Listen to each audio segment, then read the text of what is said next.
Once, I freely gave away things I wrongfully thought were stolen. In the gray of the winter, on the shores of Susquehanna, an image came to me through the window. A shadow silhouette. The silhouette was of a calm, laughing female with horns and wings like a batten.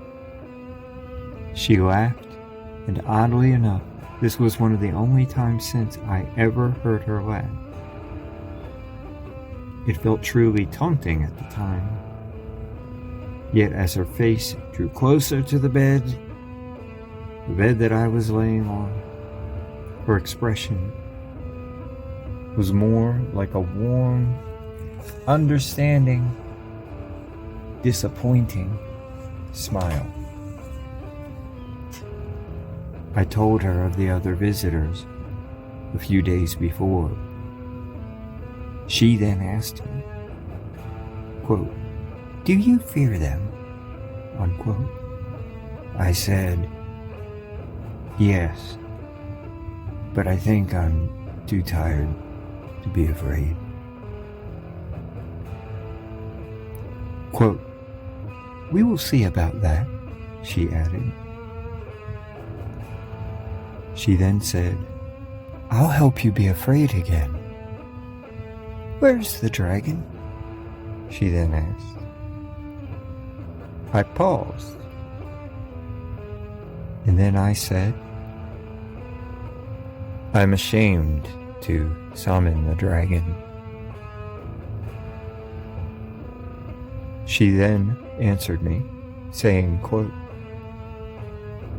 "Your shame is the gate, your exhaustion is the torch on the watchtower." You've worked through exhaustion before. I was told that you were a witch. You know, that made me very proud. I have crossed space and time.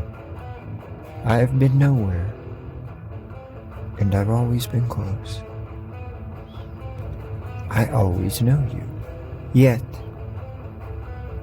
I am operating outside of the rules to be here. I then responded, "Are you in trouble?" She said, "No, the rules cannot negate the inevitable.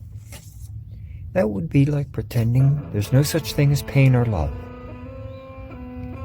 They just are.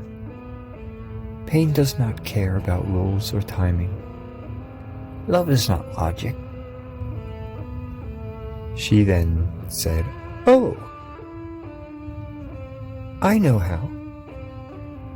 I know how to give you the gift of fear again. You're going to need the energy after all." And then, after that, this powerful surge of energy poured through me like a jet engine. I could not move except for the energy moving me. Then, only able to move my eyes, I looked sideways. She was gone. What appeared next?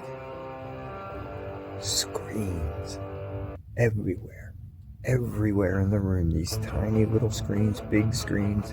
They flooded the whole place, on the floor, everywhere. Forming out of the mist. These little clouds of mist, and then the screens would come out of them, but not all of them, just some of them, out of the corners. These screens would reveal unlimited possible timelines. That is all for tonight. I only share small bits of this experience, little bits at a time, careful not to over fantasizing.